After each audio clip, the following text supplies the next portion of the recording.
These are things you can find in every Swede's fridge that are impossible to say or just sound a bit funny. And in this video, we're gonna learn how to pronounce all of them. We're gonna start with a healthy option. Morot. Morot. But then it becomes a little bit tricky because in plural, it changes completely the sound. And in plural, it's called morötter. Morötter. I'm not sure what mo means, but rötter, it's roots. The O in mo is quite long, mo. And then the ö, which is this letter with two dots in Swedish, that becomes very short. So it's not ö, it's more like ö, because we have two consonants coming after it. So that's why it's called morötter. Morötter. Then we have egg. Whoops, 3 eggs are missing. Egg in Swedish is written ä-g-g. So it's this A with 2 dots on the top and double G. But it sounds just like English, egg. And this one happened to be frukostägg, which kind of means breakfast egg. Frukostägg. And then we have something that all Swedes just need to have in their house. And that is smör. And you see, mine is already open because I love smör. And when you see this at first time, then maybe you think, oh, it's pronounced smor. But no, these 2 dots on the top, that makes a completely different letter in Swedish, ö. And we also have different sounds of the ö, if you have watched our previous videos. But here it becomes really long because we have just one consonant coming after. So that's why it's pronounced as smör, smör. This one is a favorite one for breakfast. It's actually caviar in a tube. In Sweden, we love to eat things in tubes. You're going to see it if you come to Sweden someday. And this was just a quite popular brand. It's called Kalles Kaviar. Basically, the caviar of Kalle, which is this dude. Kalles Kaviar. And we actually really like to eat caviar with eggs. So sometimes we boil the eggs and put caviar on the top. Typical for breakfast, for frukost, which is breakfast. When you come to Sweden, you're going to notice that we have long words. We love compound words. And the trick is to kind of break these words in pieces. Then it's easier to understand what they really mean. We have, for example, this thing. This is chicken peas. And in Swedish, it's pronounced kikärtor. And it's very different from when you see it, because if you would see this very fast, maybe you would think it's kikartor, but no, it's pronounced kikärtor. So kik would be the chick part, and then ärtor is how we say peas. And normally in Swedish, when we have a K, and then we have directly after a front vowel, which is e-i-y-ä-ö, and here we have the e, which is a front vowel, then the K kind of sounds more like a sh sound. So that's why it becomes like sh, sh, chic. So this is kind of first part of the compound word. And then we have ärtor.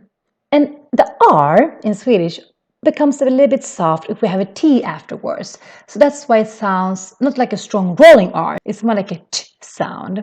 And since it is a compound word, that's why this K is not soft because it's an ä afterward. No, it's actually just, you should say as one word. So that's why it has a K sound in the end. So it's sh sound in the beginning and then a k sound in the end. So that's why it's called kikärtor. Kikärtor. Then we have this one, äkta majonnäs. Majonnäs is how we say mayonnaise in Swedish. And äkta, sometimes it works a little bit for branding. It means real, because there's some fake mayonnaise, but then we also have real mayonnaise, äkta. And when you see this for the first time, then maybe you think it should be pronounced akta. But no, that means something else in Swedish. That actually means watch out, mayonnaise. Then, if you eat ham, then you need to pronounce this word. Skinka, skinka. That's how we say ham in Swedish. This one happened to be lantskinka, which basically means ham from the countryside. But let's look at this word, skinka. Normally, when we have SK together with the front vowels, which are these ones, then it becomes more like a sound, like you have some ham stuck in your throat. Skinka.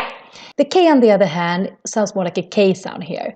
So it's ka, skinka, skinka. That's how we say ham. And then maybe you want to put your skinka on a piece of bröd. Bröd is how we say bread in Swedish. This one happened to be sportbröd, sport bread, some kind of branding, I think. Maybe it's the healthier option. But just bröd is how we say bread, bröd. And here also the the O with two dots, is very long because we have just one consonant coming after. So it sounds like bröd, bröd. This thing I'm going to show you is super important, just like the smör. Ost. And ost, that's how we say cheese in Swedish. And I think it's so important that we don't even need to write it here because we already know what it is. It's ost. Actually, here's, I think it says ost somewhere, but here it says präst, which is basically the priest. It's the cheese made by the priest or of the priest cheese. I don't know. But anyway, ost. And what is also very interesting in Sweden is that we love to buy our cheese in blocks. And it can be quite frustrating because it's not so easy to find sliced cheese in Sweden. You can find it, but it's not the most common thing you buy. You normally buy it in blocks. And then you need to have this item, osthyvel, an osthyvel. This is something all Swedes have in their house. Sometimes when I have my Spanish relatives coming here, they think you use this for the potatoes. But no, it's a cheese slicer, osthyvel. And then, if you don't feel like this kind of bread, then you can have this one, knäckebröd. Knäckebröd is kind of a cracker in Swedish, and we also use it as a bread. So be careful with your teeth when you eat this. But it's quite delicious, especially with smör, with the butter, or ost, and caviar sometimes. Then we have this thing. Some people find this a little bit funny because tuna in Swedish, we actually say tonfisk, which means tuna fish. And this is also a compound word, tonfisk. So we put them together, but still the stress is in both words. Tonfisk, tonfisk. This brand is also very interesting. ABBA. I'm sure some of you might have heard about the Swedish band ABBA from the 70s, but it has nothing to do with the band. The brand just happened to have the same name. Sweden, my country, is not that famous for its food, mostly because of the cold climate. So it's quite tricky to grow delicious tomatoes or oranges. So that's why we need to import it from other countries. And when we import it, we also take the names from the other countries. For example, tomat. And this one, this little tomato, den här lilla tomaten, it happens to be a cherry tomato. And in Swedish, it's called körsbärstomater. Körsbärstomater. And this pronunciation is very tricky because if you read it, it sounds like kors, bars, tomater. It's very easy at least to think that it should be this way. But no, because when we have a K with a front vowels, then it becomes like a sh sound. So that's why it's pronounced like sh. And then when we have RS like we have here, that is also a sh sound. So it's actually two sh sounds in a row. Shush. And then bär, shush, bär. And then tomater. So if I say hold together as a compound word, it would be körsbärstomater. Körsbärstomater. Another thing that is also very, very typical for some food, especially food we have imported from other countries, is that the pronunciation and the stress in the word is a little bit different than in the Swedish words. Normally, the stress in Swedish is in the beginning of the word. Let's see, we have, for example, äpple, äpple. Äpple is how we say apple. So if you kind of see this word, it has two syllables. Äpple, äpple. It's a bit stronger in the beginning. Äpple, äpple. And this is quite typical for Swedish words, but not for borrow words. Same thing goes with these two fruits. Also not Swedish originally, so the stress is in the end. This one, banana, in Swedish is called banan. Very important. So the stress is in the back. Banan, in the last syllable. Banan. This is actually very important because we also have another word that is the Swedish word, which is banan. And banan is how we say track, like train track. For example, maybe you have taken the tunnelbanan, the metro. That's how we say metro in Swedish. It actually means tunnel track. But anyway, the pronunciation there is banan. But this one, on the other hand, is banan, banan, banan, banan. And then we have this one, citron, citron. The stress also goes up in the end. Citron. So again, citron, banan. In Sweden, in general, we think that other countries have better food than us.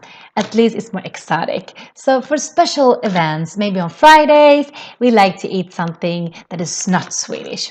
For example, nacho chips. Eller we do this taco Tex-Mex.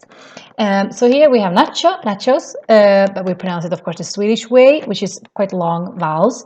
Nacho, nacho, nacho chips, nacho chips. And we also eat tacos, tortillas. Yeah, that's typical Swedish pronunciation. Some people might know that it's pronounced tortillas, but in general, some people will say the other way. Same thing goes for this one, popcorn. This brand is called Estrella in Swedish. Estrella popcorn, Estrella chips. But it actually is from Spanish and it should be Estrella. So, but still, Swedish people will pronounce it the wrong way. But doesn't mean we don't like the food. We just need to learn how to say it, like you did in this video. So yeah, this was a little bit what we like to eat. Of course, we eat more things than this. If you want us to explain how you pronounce something in Swedish, just write it down below. Maybe something from the supermarket or something else that you need in your daily life. If you like this video and you got a bit hungry like me, put a like and subscribe to our channel so we can do more videos about food, language, culture, anything. And hopefully I will see you again soon. I'm gonna go and have some dinner now. Hej då! This one, this tiny tomato happened to be one called, happened to be one that is called körsbärstomater.